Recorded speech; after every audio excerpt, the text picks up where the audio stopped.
Hello, night dwellers, welcome to the dark unknown.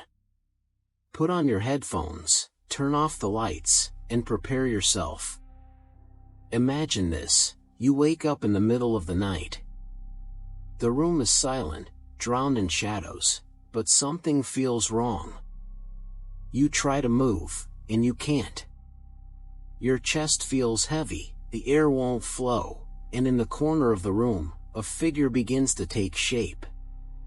This is not just a nightmare. It's sleep paralysis, a terrifying state where your mind is awake, but your body remains imprisoned. You are conscious, aware, yet unable to move, scream, or call for help. Tonight, you'll hear 3 real accounts from people who felt this crushing weight, and came face to face with the shadows lurking beyond sleep. Story 1. What's happening to me? Anna, a young woman married for 3 years, had always been healthy and calm. But for the past 2 years, something changed. What once was rest had turned into torment. She began to fear falling asleep. It all started that night, but why? Anna had to wake up a little earlier than usual to attend a youth meeting at the church she frequented.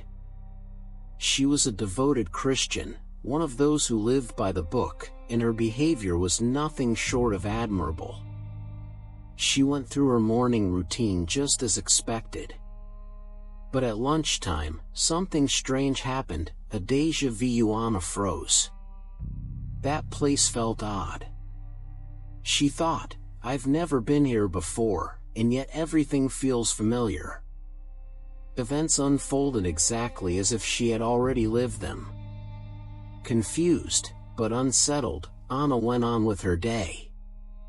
By around 3 p.m., she returned home and prepared an afternoon coffee to share with her husband. They sat, drank together, talked, and laughed.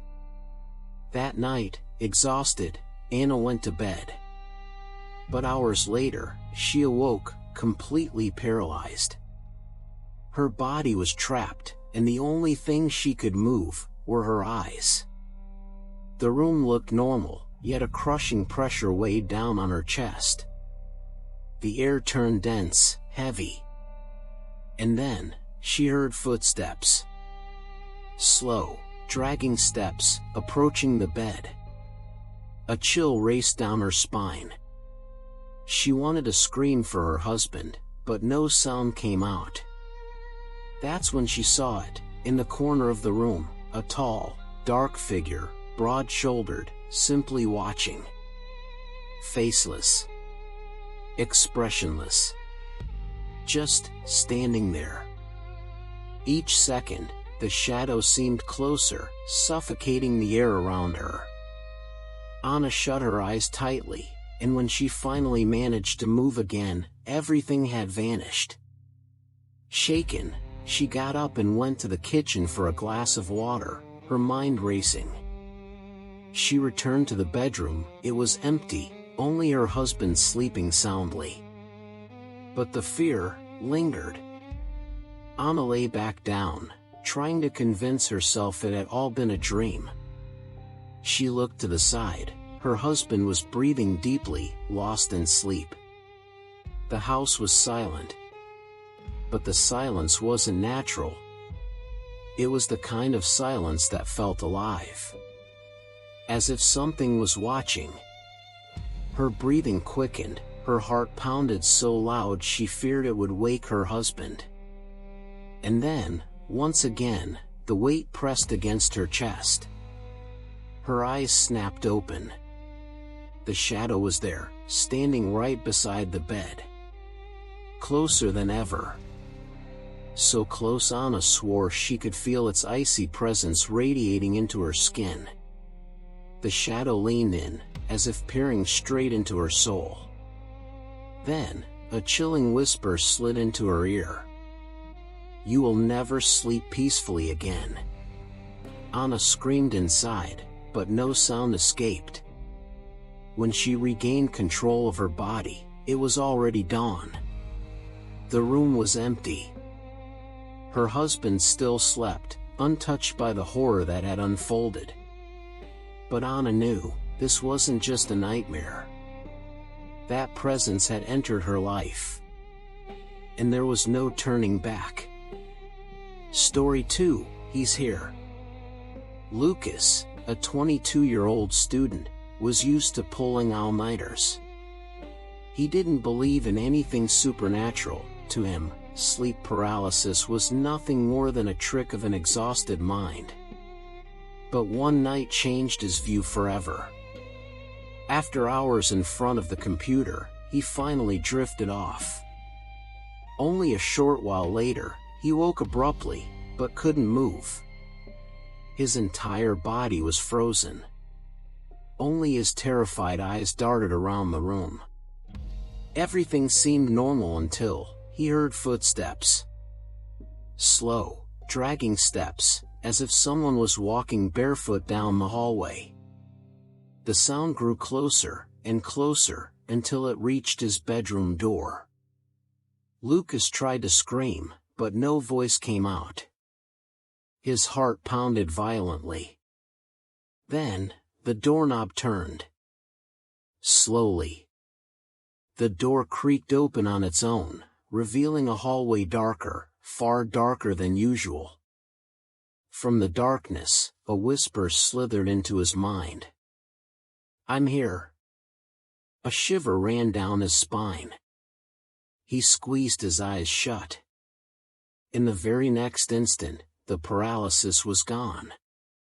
But the room was empty. The door closed. As if nothing had ever happened. Nothing, except for one detail Lucas would never forget: the rug in his room, once perfectly straight, was now folded. As if someone had just stepped inside. Story 3, The Woman on the Ceiling. Mariana, 28, had always struggled with sleepless nights. But one episode marked her life forever. And the worst part, it didn't happen just once. It began on an ordinary night. Exhausted after work, she lay down, closed her eyes, and quickly fell asleep. Hours later, she awoke, unable to move. The room was silent, except for the sound of her own breath caught in her chest. She tried to move her arms, her legs, nothing. Panic set in. Until, from the corner of her eye, she noticed something on the ceiling. A dark stain, slowly spreading. Little by little, that shadow took shape. It was a woman. Thin, with long, tangled hair, her face far too pale to be human. And the worst part, she was upside down, clinging to the ceiling like a spider, watching Mariana sleep. The figure began to crawl across the ceiling, slow and creaking, until it was directly above her. Hollow, empty eyes locked onto hers, and then, a twisted, impossible smile stretched across its face. Mariana tried to scream, but no sound escaped. The air grew colder, heavier. The creature leaned down, bringing its deformed face closer to hers. And then, in a freezing whisper, it spoke. "I'll be back tomorrow." When she finally broke free, morning light filled the room. It was empty. But from that night on, Mariana grew terrified of sleep. Because every time the paralysis returned, so did the woman. On the ceiling. Waiting. These were just 3 accounts, 3 true stories from those who faced the terror of sleep paralysis. But what about you? Have you ever experienced something like this? Felt a presence, heard footsteps, or seen someone in your room when you couldn't move? The mind may try to explain it, but for those who live through it, the feeling is that there's something far beyond sleep. Something watching us. If you have a story, share it in the comments. Who knows, maybe your experience will appear here on the channel, on the next night. And don't forget, put on your headphones and come back often. Because terror begins when the eyes close.